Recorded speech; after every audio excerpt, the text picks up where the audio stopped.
தாய்மடியில் ஓய்வெடுத்த காலம் தொட்டு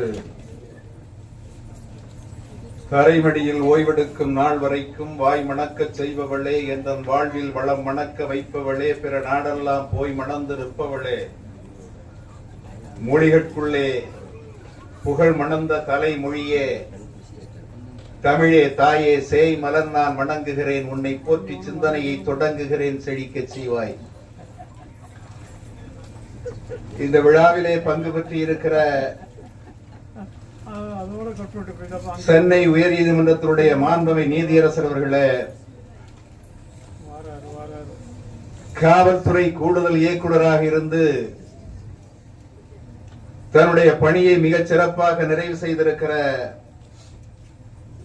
பெருமைக்குரிய அம்மா, இன்றைக்கு வேலுநாச்சியார் விருதினை பெற்று ஏற்புரை ஆற்ற இருக்கிற எங்கள் நேசத்திற்குரிய வே வனிதா ஐபிஎஸ் அவர்களே, இந்த விழாவிலே தலைமை பொறுப்பேற்றிருக்கிற இந்த உலக திருக்குறள் பேரவை அமைப்பினுடைய தலைவர் அவர்களே, இந்த அவையை நிறைவு செய்திருக்கிற சான்றோர் பெருமக்களே, உங்கள் அத்துணை பேரையும் அடங்கி வாழ்கிறேன். இளமையியலை மிகச் சிறப்பாக இங்கே உங்கள் முன்னே படம் பிடித்து காட்டிவிட்டு நம்முடைய பெருமைக்குரிய மகாசுந்தர் அவர்கள் தன்னுடைய பணியை நிறைவு செய்திருக்கிறார்.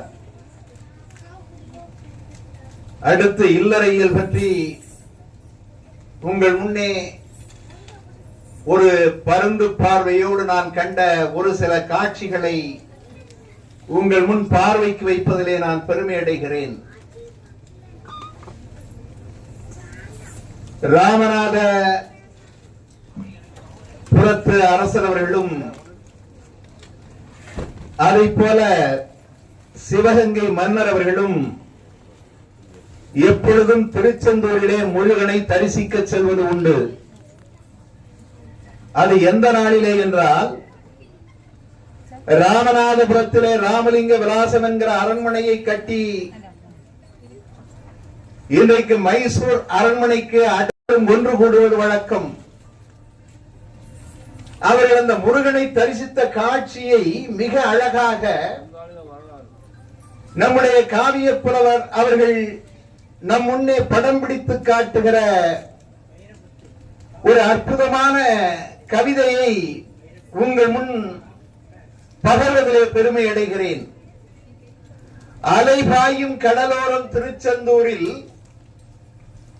அலைபாயும் கடலோரம் திருச்செந்தூரில் அருள் மணக்கும் திருத்தலத்தில் முருகன் கோவில், மலையில்லா நிலம் வதியும் முருகன் கோயில், மன்னர்கள் இருவருக்கும் குலத்தின் கோயில், கலை மயிலின் சிறகவர்ந்து பறந்து சென்று கடும்போரில் வெற்றி கொண்ட செந்தில்நாதன் இளைப்பாறும் திருத்தலம்தான் இந்த கோவில், இரு நாட்டு மன்னருக்கும் இதுதான் தெய்வம். இவ்வாறு முருகனை போற்றுகின்ற ஒரு வகையிலே அவர் இல்லறையியலை தொடங்குகின்றார். அவ்வாறு அவர்கள் முருகனை தரிசித்துக் கொண்டிருக்கிற அந்த இரு நாட்டு மன்னர்களும் தரிசித்துக் கொண்டிருக்கின்ற நேரத்தில் அந்த இரு நாட்டு மன்னர்களும் என்ன நினைக்கின்றார்கள் என்றால், தங்களுடைய குழந்தைகளுடைய திருமணத்தை பற்றி நினைத்துக் கொண்டிருக்கின்றார்கள்.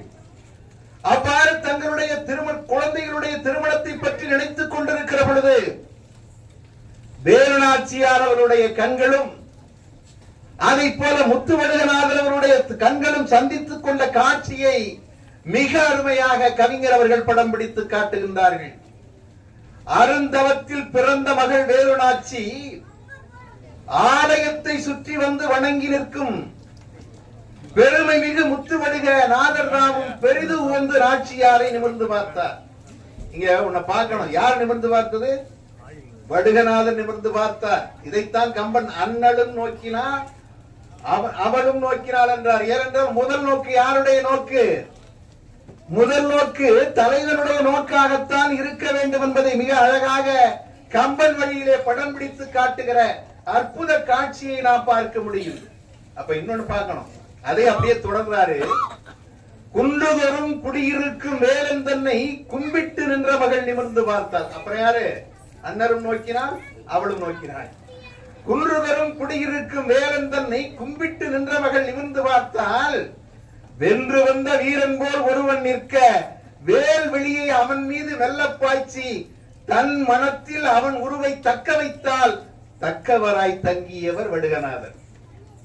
விழியில் விழுந்து இதயம் நுழைந்து உயிரில் கலந்த உறவே வைரமுத்து. அப்படியே கொண்டு என்னங்க அப்படியே படம் அருமையா இருக்கு. இருவரது கண்களுமே கலந்து பேச இன்பத்தில் கனிந்ததங்கே இரண்டு நெஞ்சம். சிற்பியின்கை செதுக்காத சிலைதான் நாச்சி. நாச்சியை வர்ணிக்கிறார் பாருங்க. சிற்பியின்கை செதுக்காத சிலைதான் நாச்சி, செங்கமல விழி பேசும் மொழி அறிந்தோள். சிற்ப விழி பேசுவதை இளையோன் நோக்க செங்கையற்கன் இளையாளும் நாணம் கொண்டாள். இங்க சிற்ப விழிங்கிறாரு. ஏன் சிற்ப விழின்னு போட்டாரு? சிற்பத்திலே செதுக்கப்பட்டிருக்கிற, சிற்பத்திலே வரையப்பட்டு செதுக்கப்பட்டிருக்கிற விழி இருக்க அசையுமா? அசையுமா? அப்ப சிற்ப விழி பேசுவதை இளையோன் நோக்க, அவருடைய பார்வை பேசுது, அப்படியே நிலைகுத்தி நிற்கிறது. யாரை பார்த்து? அவருடைய அந்த வடுகநாதரை பார்த்து அந்த வேலுநாச்சியனுடைய விழி நிலைகுத்தி நிற்கிறது, இமைக்கல. அருமை. உண்மையிலே இந்த ஊமைய நம்முடைய கவிஞர் வெற்றிவேலனை தவிர வேறு யாரிடத்திலும் இதுவரை நான் கண்டதில்லை. நானும் முனைவர் பட்டம் பெற்றிருக்கிறேன். இதுவரை அந்த நிலைகுத்தி நிற்கிற விழிக்கு ஓமையாக சிற்ப விழி என்று யாரும் சொல்லியதாக நான் அறிந்தவரை இல்லை என்பதை நான் பெருமையோடு சொல்லிக் கொள்கிறேன். கற்பியலில் கலக்கும் முன் களவு கொண்டால் கண் கலந்த களவினிலே இன்பம் கொண்டாள். விற்புருவ விழிக்காதல் தெய்வ சாட்சி வேலுநாச்சி மனத்திற்குள் இளையோனாட்சி. களவு மனம் புரிந்து விட்டார் இறைவன் முன்னே. திருமணம் ஆயிடுச்சு, களவு மனம் புரிந்து விட்டார் இறைவன் முன்னே. கல்யாண வரம் கேட்டார் அதற்கு பின்னே. ஏன்னா களவு முடிஞ்சா என்ன வரணும்? கற்பு வரணும். அது ரொம்ப அருமையா அந்த தொல்காப்பிய இலக்கண வரம்புகளோடு இந்த நூலை படைத்திருக்கிறார் என்பதுதான் சிறப்பு. அந்த காவிய இலக்கணங்களோடு இந்த நூலை படைத்திருக்கிறார். நான் முதல்ல எல்லாம் இப்ப கொஞ்சம் ஆழமா படிச்சதுனாலதான் உண்மையிலேயே இவ்வளவு மிகச்சிறந்த கவிஞருடைய இந்த நூலை மீண்டும் மீண்டும் படிக்காமல் விட்டு விட்டோம் என்று இப்பொழுது வருத்தப்படுகிறேன். அதாவது களவு மனம் புரிந்து விட்டார் இறைவன் முன்னே, கல்யாண வரம் கேட்டார் அதற்கு பின்னே. ஏன்னா களவு மனம்னா கற்புக்கு வந்தாகணும். ஏன்னா இந்த லிவிங் டுகெதர்லாம் அதெல்லாம் நம்முடைய தமிழ் பண்பாடு அல்ல. களவு முடிச்சுட்டு கற்புக்கு வரணுங்கிறதுக்கு தான். அதாவது எங்களுக்கு கல்யாணம் ஆகணும்னு வரம் கேட்டாராம். விண்ணோடு விளையாடும் நிலவை போல விழியாலே விளையாண்டால் வேலுநாச்சி. அப்பா, விழி விளையாடுது.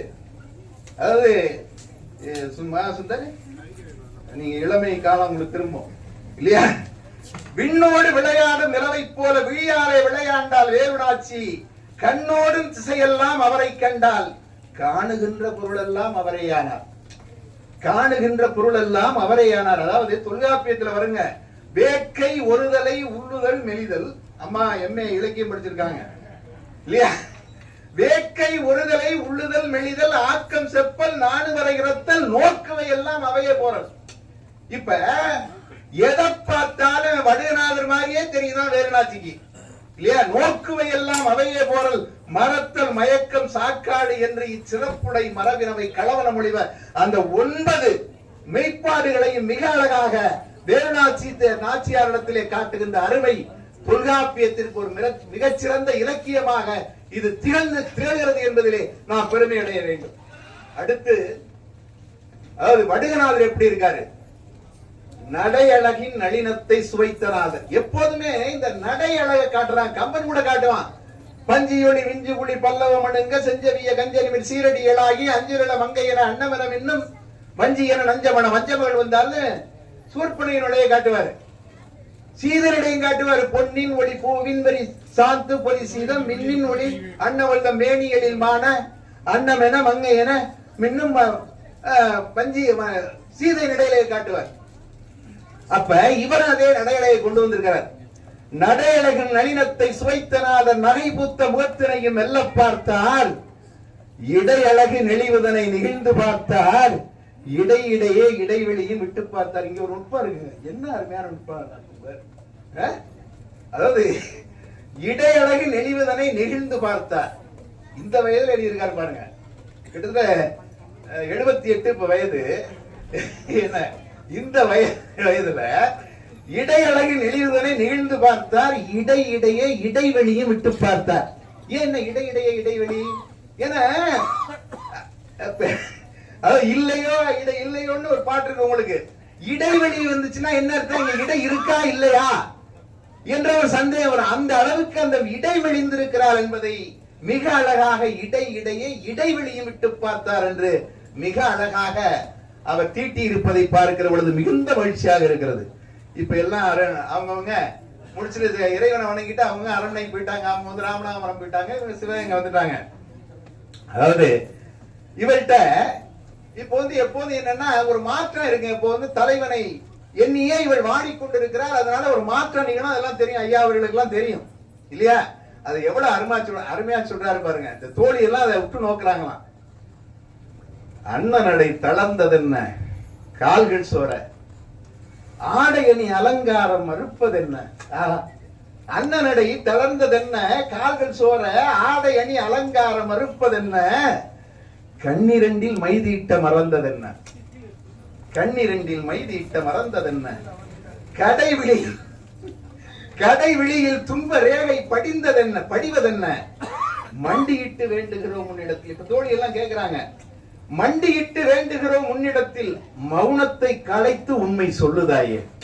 சொல்லுதாயே என்னப்பா என்னப்பா மாற்றம்னா, என்ன நோய்தான் வந்ததென்றே எமக்குரைத்தால் இப்பொழுதே சொல்லுகின்றோம் மருந்து செல்லுகின்றோம் மருந்து வாங்க, என் நோய்க்கு மருந்து இங்கே இல்லை தோழி, இருக்குமிடம் யான் அறிவேன் சொல்ல மாட்டேன். கேக்குறான் வேலாட்சி, என்னப்பா அப்படி இருக்கிறிய, என்ன நோய் சொல்லு, இந்த நோயை தீர்க்கிறதுக்கு சொல்லு, நாங்க போய் மருந்து வாங்கிட்டு வர்றோம். அப்படி அவ சொல்ற, ஏனோ மருந்து உங்களுக்கு எல்லாம் உங்களால எல்லாம் கொடுக்க முடியாது இல்லையா? ஏன்னா அந்த நோய்க்கு மருந்து எங்க இருக்குன்னு நான் சொல்ல மாட்டேன். உங்களுக்கு தெரியும் காதல் நோய் இருக்கிறது. அதாவது வள்ளுவர் ரொம்ப அழகா சொல்லுவாரு, இரு நோக்கு இவள் உண்கண் உளது, ஒன்று நோய் நோக்கு மற்ற அந்நோய்க்கு மருந்து.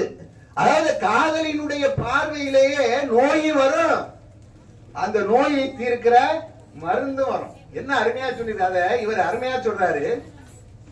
10 முறை கேட்டதுக்கு அப்புறம் தான் 11வது முறையா வேலுநாச்சி சொல்றாங்க, அத்தை மகன் என்னிடத்தில் தஞ்சம் கேட்டார், அன்னவர்க்கே அடைக்கலமும் தந்து விட்டேன், முத்துவடுக நாதரவர் என்று சொல்லி முகம் தாழ்த்தி கண்மூடி குனிந்து நின்றே, முத்துச்சொல் தானுதித்தால் நாணத்தோடு, முத்துச்சொல் தானுதித்தால் நாணத்தோடு, முகம் சிவந்து வாய் மலர்ந்தால் வெட்கத்தோடு. அது ஏன் முன்ன நாணத்தை போட்டார், அவர் வெட்கத்தை போட்டார்? ஏன் முன்னாடி நாணத்தை போட்டார்? அவர் எப்படி போட்டாருன்னு தெரியல இல்லையா? அதான் முத்துச்சொல் தானுதித்தால் நாணத்தோடு, முகம் சிவந்து வாய் மலர்ந்தால் வெட்கத்தோடு. இந்த நாணத்துக்கு வெட்கத்துக்கு என்ன வித்தியாசம்? ரொம்ப அருமையா கண்ணதாசனை கொண்டு அப்படியே காட்டிட்டாரு. அக்கம் பக்கம் யாரும் பார்த்தால் வெட்கம் வெட்கம், அன்பே உன்னை நேரில் பார்த்தால் நாணம் நாணம். அதாவது தன்னுடைய தலைவனாகிய அந்த முத்துவடுகநாதரை பார்க்கும் போதுதான் நாணம் வரும் இல்லையா?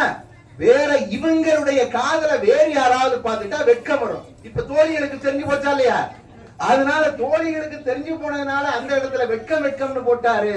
முத்துவடுகநாதரை மட்டும் பார்க்கும் பொழுதுதான் அவரிடத்திலே நாணம் வரும். அதனால நாணம்னு போட்டாரு. அந்த கண்ணதாசனுடைய அருமையான கண்ணன் என்னும் மன்னன் பெயரை சொல்ல இல்லையா?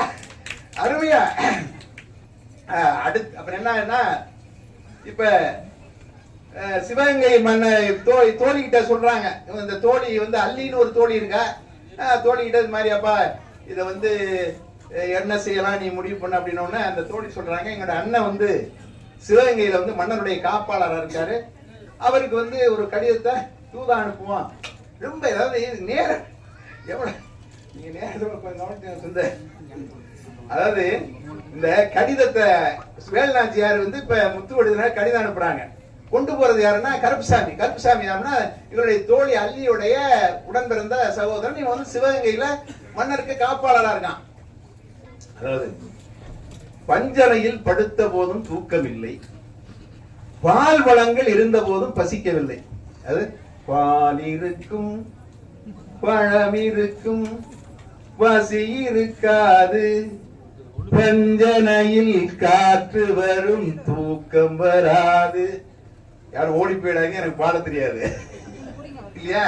அதாவது பஞ்சனையில் படுத்த போதும் தூக்கமில்லை, பால் வளங்கள் இருந்த போதும் பசிக்கவில்லை, கொஞ்சி விளையாடுகின்ற பருவம் என்னில் கோலோச்சி வதைப்பதையும் என்ன சொல்ல, அத்தை மாமா என்னிடத்தில் இதனை பேசி அனைவரின் ஒப்புதலை பெறுவதப்போ, முத்தாத்தால் பெற்ற மகள் யானும் வந்து முத்துவடுக நாதரையும் சேர்வதப்போ, கொத்து மல்லி பூச்சூடி கொண்டையிட்டு கொண்டவரின் கைகோத்து நடப்பதப்போ, அத்தானே அத்தானே அத்தை பெற்ற அன்பு செல்வா, அத்தானே அத்தை பெற்ற அன்பு செல்வா, அடைந்து உன்னை யான் மணக்கும் நாள்தான் எப்போ, என் நிலைமை என்னவென்றே அறிவதப்போ, எனக்கு உன்னை முழுமையாக தருவதப்போ, பெண் மனத்தை புரிந்தென்னை அணைப்பதப்போ, பேதை மனம் குடியேறி வருவதப்போ, தென் சீமை சேதுபதி நாடு விட்டு சிவகங்கை வடசீமை வருவதப்போ, உன்னடக்கும் குடியரச செல்லமுத்து முதல்விக்கு பதில் என்ன சொல்லும் ஐயா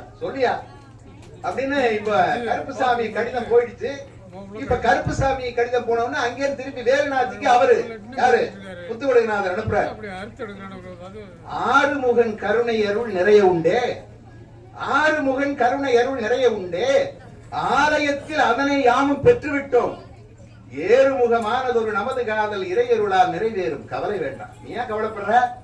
கவலை வேண்டாம், நிச்சயமா நிறைவேறும் அப்படின்ட்டு இப்ப கடிதம் வந்துருச்சு. இப்ப இந்த தகவல் வந்து தோழி மூலமா வேலுநாச்சி பாட்டிக்கு போய், அப்புறம் வேலுநாச்சி பாட்டி மூலமா அவங்க குடும்பத்தில் எல்லாருக்கும் போது, இதுல இந்த அறத்தோடு நிற்றல் மிக அருமையாக, அறத்தோடு நிற்றல்னு ஒரு இலக்கணம் தெரியும், இலக்கணம் படிச்சவங்களுக்கு தெரியும். அது முதல்ல தோழி மூலமா தான், அதாவது இந்த உலகத்துலங்க வேற யாருக்கும் தெரியாதது நண்பர்களுக்கு தான் தெரியும். இது வந்து ஒரு உண்மை, நண்பர்கள் மூலமா தான் மற்றவர்களுக்கு போகும். அதனால தோழி மூலமாக அந்த பாட்டிக்கு போய் அங்க எல்லாரும் பேசி என்ன முடிவு பண்றாங்கன்னா, அதாவது அதெல்லாம் இந்த மாதிரி செய்யற ரைட் தான், அவங்க பெண் கேட்டு வரட்டும், நம்மளா போய் வந்து நீங்க வந்து வாங்கினத பெண் கேட்டு வரட்டும் அப்படின்ட்டு அவங்க ஒரு முடிவோட இருக்காங்க. அங்க கௌரி விலாசத்துல எங்க இங்க சிவகங்கையில இவங்க என்ன பண்றாங்க, அந்த வேலுநாச்சியார கேட்போம் அப்படின்னு அமைச்சரோட முடிவு பண்ணி அதற்கான ஏற்பாடு பண்ணி அமைச்சரை சிவகங்கையில இருந்து அமைச்சரை வந்து ராமநாதபுரத்துக்கு அனுப்புறாங்க. ராமநாதபுரத்துக்கு போய் அமைச்சர் ராமநாதபுரத்துல அவங்களோட பேசி கலந்துட்டு, சரிண்ணா எல்லாம் அத்தை பொண்ணு மாமா பொண்ணு தானே, நம்ம முந்தைய உறவு தானே, அதனால தொடர்ந்து வருகிற உறவு தானே, அவங்க பொண்ணை கொடுக்குறேன்னு சொல்லிட்டாங்க. அப்புறம் வர்றாரு அமைச்சர் தாண்டவராயன் பிள்ளை, அங்கேருந்து வர்றாரு, வந்து சிவகங்கையில சொல்றாரு. சொன்ன உடனே அப்புறம் வந்து சீமந்தம் இது நடக்கணும், நிச்சயதார்த்தம் அது வந்து நடக்குது. நிச்சயதார்த்தத்துல மன்னனால் குறிப்பிடுறாங்க, தை மாதம் நிச்சயதார்த்தம் நடக்குது. அப்புறம் ஆவணி மாதம் கல்யாணம் வச்சுக்கலான்ட்டு எல்லாம் ஏற்பாடு பண்ணி பேசி முடிச்சிடுறாங்க. பேசி முடிச்சிட்டு இப்ப திருமணத்துக்கு எங்க சிவகங்கையில இருந்து பெண் வீட்டுக்கு ராமநாதபுரத்துக்கு எல்லாரும் போறாங்க. அப்ப உண்மையிலே வியப்பா இருக்கு, என்னென்ன உணவு கொண்டு போகணும்னு எழுதுறாரு பாருங்க.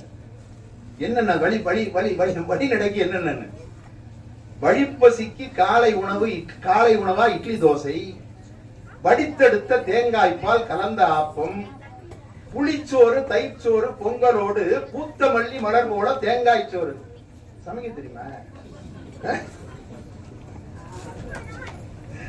களி கிண்டி எடுத்து வைத்த அண்டா 2, களி உண்ண மீன் குழம்பு சட்டி 1, புளிக்குழம்பு தன்னோடு பருப்பு சாம்பார், பொன் சிவப்பில் பொரித்தெடுத்த அப்பளங்கள், அடை சுட்டே அடுக்கி வைத்த கூடையாறு, அதற்கான தொடுகுழம்பு சட்டி 3, வடை சுட்டு வைத்த கூடை 2 3, வறுத்தெடுத்த மோர்மிளகாய் சுண்டவத்தல், நடைபயனர் பொறிப்பதற்கு நுறுக்கு தீனி, நாவரண்டால் குடிப்பதற்கு தண்ணீர் பீப்பாய், இடைவெளியில் பசியார தேவை என்றே எடுத்து வைத்த பண்டங்கள் இன்னும் கூடும், இடைவெளியில் இறங்கி உண்ணுங்காலை இட்டு வைத்த சோற்றோடு தொட்டுக்கொள்ள, வடைமுறுக்கு வத்தலோடு மாங்காய் தொக்கு, வாழைக்காய் வறுவலோடு கீரை கூட்டு, இடையிடையே தொட்டு நாக்கில் தடவிக்கொள்ள, எலுமிச்சை நாத்தங்காய் ஊறுகாய்கள் முடை கட்டி உள்ளடக்கி மூடி வைத்து 3 வண்டி கட்டியதில் ஏற்றிவிட்டார். எங்க அத்தை நல்லா சமைச்சு கொடுக்குறாரு. அப்படி அருமையா அந்த பயண காட்சி ரொம்ப அருமையா இருக்கும். ராமநாதபுரம் எல்லையிலிருந்து எல்லாம் வரவேற்கிறாங்க. வரவேற்கும் போது இந்த இடத்துல ஒரு சமய நல்லிணக்கம் ரொம்ப அருமையா, அந்த 4 வரி சமய நல்லிணக்கம் அதாவது யாரெல்லாம் ராமநாதபுரத்தை கூப்பிட்டு இருந்தார் அப்படிங்கிறதுக்கு சமய நல்லிணருக்கு எடுத்துக்காட்டா ஒரு 4 வரிகள். அதாவது புத்த சமண மதத்துறவி யாவருக்கும் புகழ் மன்னர் சேதுபதி அழைப்பு தந்தார். சித்தாந்தம் வேதாந்தம் வைணவ சைவ சமயத்தார் யாவரையும் சென்றழைத்தார். இப்ப இந்த காட்சி தான் ரொம்ப கொஞ்சம். அதாவது ஒரு திருமணம் முடிஞ்ச உடனே எல்லாம் ஆடம்பரமா அவங்க வந்து நல்லா வசதியா வாய்ப்பா இருந்தவங்க நல்லா வசதியா பண்ணுவாங்க. இல்லாதவங்க அங்கே இங்க கடனை வாங்கி மிகச்சிறப்பா திருமணத்தை நடத்தி முடிப்பாங்க. திருமணத்தை நடத்தி முடிச்சுட்டு இப்ப வந்து மாப்பிள்ளை வீட்டுக்கு பெண் புறப்படுறப்ப என்ன செய்வோம்? சாமி அழைச்சிட்டு போவோம். உங்க தாத்தா கிட்ட விபூதி வாங்கிக்க, உங்க பாட்டி கிட்ட திருநீர் வாங்கிக்க, இந்த உங்க சித்தப்பாட்ட வாங்கிக்க, பெரியப்பாட்ட வாங்கிக்க, அப்பா அம்மா காலில் விழுந்து விபூதி பூசிக்க அப்படின்னு எல்லாம் பூசி அந்த பெண் வந்து வீட்டை விட்டு புறப்படும் போது என இளமையிலிருந்து 20-25 ஆண்டுகள் வளர்த்த அம்மா இல்லையா, அப்படி எல்லாத்தையும் விபூதி பூசிட்டு வெளியில புறப்படும் போது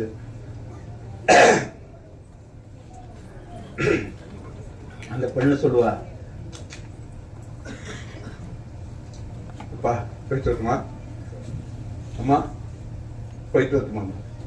அந்த சோகம் இருக்கு பாருங்க, ரொம்ப அருமையா கொண்டு வந்திருக்காங்க. ஒரு படத்திலோட போராளி பொண்ணு தாயி பொட ஒண்ணு கண்ணீர் விட்டு தண்ணீரும் ஜோறு இந்த மண்ணை விட்டு அந்த அந்த தாக்கம் பாருங்க. அன்னையில்லா தன்மகளை அணைத்த தந்தை,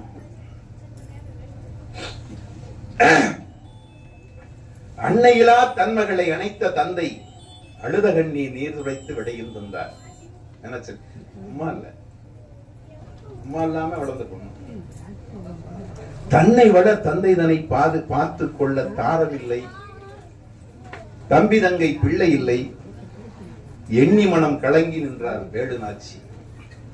பொன்னளிரும் ராமலிங்க விலாசம் என்றோ பூவை அவள் பிறந்த மனை அபகந்தான். தன் தோழி ஐவரையும் பிரிந்த போது தாங்கவுனா துயரத்தில் எழுதார் நாச்சி. கண்ணெதிரில் ஒளிகின்ற தன்னகத்தை கடைசியாய் பார்த்தெழுதார். அந்த ராமலிங்க விலாசத்தை கண்ணெதிரில் ஒளிகின்ற தன்னகத்தை கடைசியாய் பார்த்தெழுதால் கண்ணீர் மல்க. உன்னகமாம் பிறந்தகத்தை விட்டகன்று உகுந்தகத்தை நோக்கி அவள் பயணமானார். அப்புறம் அவர் வந்து கண்ணீரை தொடச்சு அவர் ஆறுதல் சொல்றாரு. வடுகநாதன், ஒண்ணு கவலைப்படாத, நீ அங்கே எல்லாம் இருக்கோ அதெல்லாம் இங்கே எல்லா இது இருக்கு, நீ ஒண்ணு கவலைப்படாதுன்னு ஆறுதல் சொல்றாரு. ஆறுதல் சொல்லி முடிச்ச உடனே இப்ப அந்த அம்மா அந்த இங்க சிவகங்கை வந்து சிவகங்கையுடைய அந்த கௌரி விலாசத்துக்குள்ள போடுறாங்க, பூந்துட்டாங்க. அப்ப அவங்கள பற்றி கவிஞர் எழுதுறாரு படைப்பாளி. இந்த சேதநாச்சியாரை பற்றி, ஐ மீன் வேலுநாச்சியாரை பற்றி எழுதுறாரு.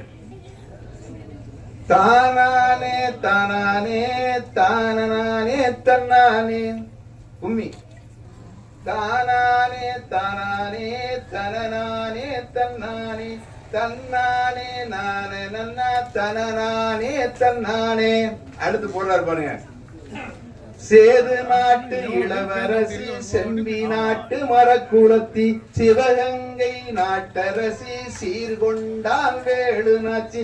சேதுபதி செல்லமுத்து செல்வ மகள் வேலுநாச்சி சிங்கார தேரேறி சிவகங்கை வந்தடைந்தார். தானானே தானானே தனநானே தன்னானே தன்னானே நானே நன்னா தனநானே தன்னானே.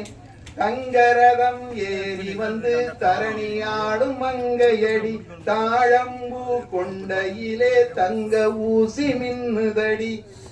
மங்கைவள் கங்கையடி மாலை இளம் தென்றலடி மாலையோடு நிற்பவளோ எங்கள் நாட்டு ராணியடி.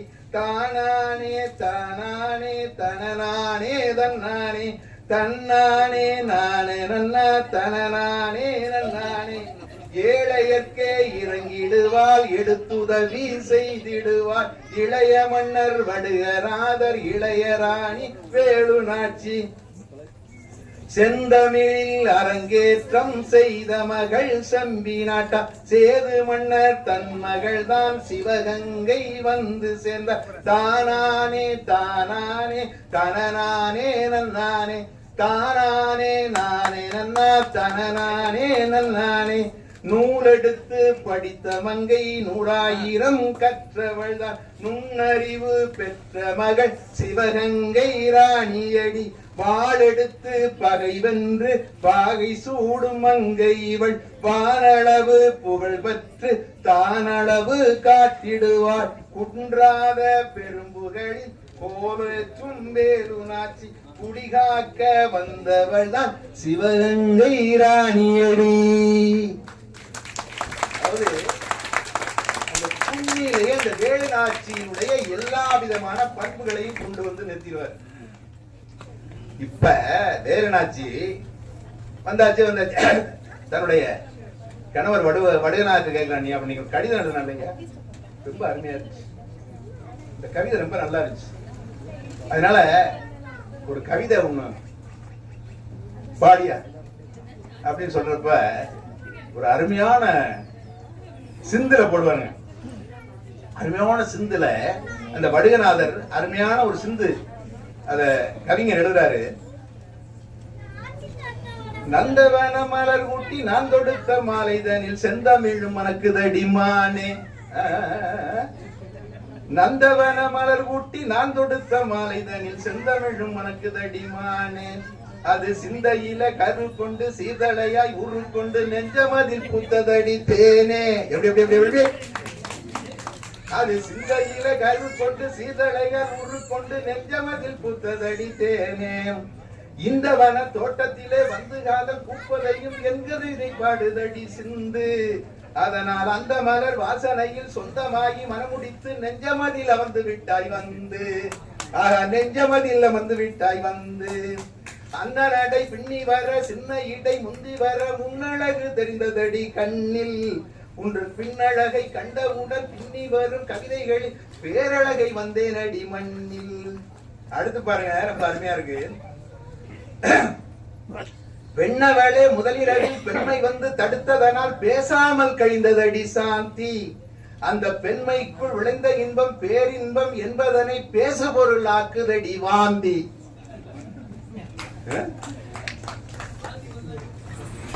அதுங்க கண்ணதாசன் தான், கண்ணதாசன் ரொம்ப அருமையா அந்த முதலிரவு காட்சியை ரொம்ப நாகரிகமா சொல்லுவாருங்க. அதாவது எனக்கு அது பிடிக்கும், சேர்ந்து மகிழ்ந்தே போராடி கண்ணதாசன் வரி. ஏன்னா எவ்வளவு நாகரிகமா அந்த முதலிரவு காட்சியை கண்ணதாசன் மாதிரி சொல்லியிருக்காருங்கிறதா சொல்றேன். சேர்ந்து மகிழ்ந்தே போராடி தலை சீவி முடித்து நீராடி, சேர்ந்து மகிழ்ந்தே போராடி தலை சீவி முடித்து நீராடி, கண்ணத்தை பார்த்தேன் கண்ணாடி பட்ட காயத்தை சொன்னது முன்னாடி இல்லையா? அத ரொம்ப அருமையா நாகரிகமா பண்ணளந்த வேளையில பல்வேறு நிலைகளிலே பாவை நீ கலந்தாயடி கவியில், அதை கண்ணளந்து பாடுகையில் கவி இன்பம் கூடுகையில் கருத்தின்பம் பாயுதடி செவியில், பண்பட்ட மனிதர்களும் புண்பட்டு சாவதற்கு பெண் தொட்டு கேட்பாரடி போகம், அந்த பெண்பட்ட துன்பங்களும் கண்பட்ட வேளையிலே என்பாட்டு கொள்ளுதடி சோகம் அப்படின்னு சொன்ன உடனே இது என்ன சிந்து அப்படின்னு என்ன வகை பாடுன்னு அம்மா கேட்பாங்க நாச்சியாரு. உடனே வடுகனார் சொல்லுவாரு, இது வந்து நொண்டி சிந்தும்பர். சரி, சிந்து வகையில வேற ஏதாவது இருந்தா ஒரு பாடல் சொல்லுங்களேன் அப்படின்னு உடனே சொல்றாரு, சிந்து வகையில இது வேற வகையான சிந்து, அதாவது இது வந்து காவடி சிந்து. கூடி மகிழ்வதும் கோதை மலர்வதும் கொஞ்சம் மஞ்சத்திலே, அந்த பஞ்சு மெத்தையிலே அவள் கண்ணம் சீவப்பதும் களவு புரிவதும் அஞ்சும் நாணத்திலே, அந்த வஞ்சி மோகத்திலே ஊடி முறைப்பதும் உள்ளம் கோதிப்பதும் கூடி தழுவிடவே, அதனை தேடி அழைப்பதுவே அவள் நாடி துடிப்பினில் நங்கை ஈதல்களும் கோவை பழமாகுமே, கொத்தும் கிளியும் வந்து தோன்றுமே, மஞ்சம் விரிந்ததும் மஞ்சம் வீரிந்ததும் தஞ்சம் புகுந்திட வஞ்சி வருவதுமே மலர் நெஞ்சம் தருவதுமே அந்த மஞ்சள் முகத்தினில் பஞ்சினில் சாய்வதும் சங்கமமாவதற்கே அந்த குங்குமம் கலைவதற்கே சங்கமம் ஆவதற்கே அந்த குங்குமம் கலைவதற்கே வஞ்சி கொடியவள் மஞ்சம் புரண்டதும் பஞ்சும் மகிழ்ந்திடுமே அவள் நெஞ்சம் நெகிழ்ந்திடுமே கட்டி அணைத்திட பொட்டு கலைந்திடுமே அந்த நெற்றி வியத்திடுமே காவடிச்சிருந்து. அதாவது மிக அருமையாக அந்த வடுகநாதர் 2 பாடல்களை நொண்டி சிந்து காவடி சிந்து பாடுகிறார். அடுத்து நிறைவாக இப்பொழுது நிறைவு பகுதிக்கு வந்து விட்டோம். நிறைவாக இவங்க 2 பேரும் ஐயனார் கோயிலுக்கு போறாங்க. சிவகங்கையில இருக்கிற ஐயனார் கோயிலுக்கு வடுகநாதரும் நாச்சியும் போறாங்க. அதாவது அவருடைய குலதெய்வமும் ஐயனார். இத வந்து 2யும் அதாவது இந்த காவிய புலவருடைய குலதெய்வமும் ஐயனார். அத ரொம்ப அருமையா அதுல வந்து அந்த ஐயனாரை பற்றி அவர் பாடுவத ரொம்ப அருமையா சொல்லுவார். நீராகி நெருப்பாகி நடுவனம் காற்றாகி நீடுலக புவியுமாகி நீராகி நெருப்பாகி நெடுவானம் காற்றாகி நீடுலக புவியுமாகி ஆறாகி குளமாகி ஆழிகளின் ஊற்றாகி அசைந்தாடும் பயிருமாகி வேராகி விழுதாகி விருட்சத்தின் கிளையாகி விருகின்ற நிழலுமாகி நேராகி நெறியாகி நீதி தேவர் அறமாகி நிற்கின்ற வண்ணமுடைய ஐயனே ஆரோடு குளங்களும் ஆழ்குழாய் கிணறுகளும் நீர்வற்றி போனதென்ன வேரோடு மரங்களும் வேளாண்மை பயிர்களும் விளையாமல் சாவதென்ன ஊரோடும் நாட்டோடும் உறவாடு மக்கள் எல்லாம் உணர்வின்றி மடிவதென்ன யாரோடு குற்றமோ தெய்வத்தின் கோபமோ யாமறியோம் வண்ணமுடைய ஐயனே உழுதுண்டு வாழ்வாரின் குறை கண்டு நிறை கண்டு அருள்கின்ற எங்கள் தெய்வமே அழுதழுது புலம்புகின்ற அவலைகளை காப்பாற்றி அருள் புரிவாய் வண்ணமுடைய ஐயனே. இதுல பாத்தீங்கன்னா அதாவது இறைவனிடத்திலே வேண்டுகிற பொழுது கூட சமூக பார்வையை வைக்கிறார். இந்த உலகத்திலே அவலைகளை காப்பாற்ற வேண்டும். உழுதுண்டு வாழ்வோரின் குறை கண்டு நிறை கண்டு அருள்கின்ற எங்கள் தெய்வமே அழுது புலம்புகின்ற அவலைகளை காப்பாற்றி அருள் புரிவாய் எங்களுடைய ஐயனே என்று அவர் தன் இறைவனிடத்தில் என்று கூட அதாவது இதே மாதிரி கவிஞர் கண்ணதாசன் ஆண்டவனிடத்தில் இருக்கிற பொழுது கூட இதே மாதிரிதான் பாடுவார். விலைவாசி ஏறாத நாடொன்று கூறுவாய் விரைவில் நான் செல்ல வேண்டும் வீராப்பு பேசாத அரசியலை காட்டுவாய் வேதமாய் ஆய்க்க வேண்டும் கொலைகாரர் இல்லாத ஊர் என்று சொல்லுவாய் குடியேறி பார்க்க வேண்டும் குடியை கெடுக்காத அரசொன்று கூறினால் கோஷத்தில் வாழ்த்த வேண்டும் சிலை வைக்க இந்நாட்டில் இடம் ஒன்று தேடினால் சேவைக்கே வைக்க வேண்டும் மலையோடு நதிகளும் ஆள்கின்ற திருநாட்டில் மனிதத்துவங்களிலேயே மாபெரிய மதுரை நகர் ஆள்கின்ற தேவியே மங்கை மீனாட்சி உமைகிட்ட போய் எப்படி சமூக பார்வையோடு வேண்டினாரோ அத்தகைய சமூக பார்வையோடு இறைவனை வேண்டுகிற ஒரு அருமையான பாடலோடு அந்த இல்லறையிலை நிறைவு செய்கிறார்.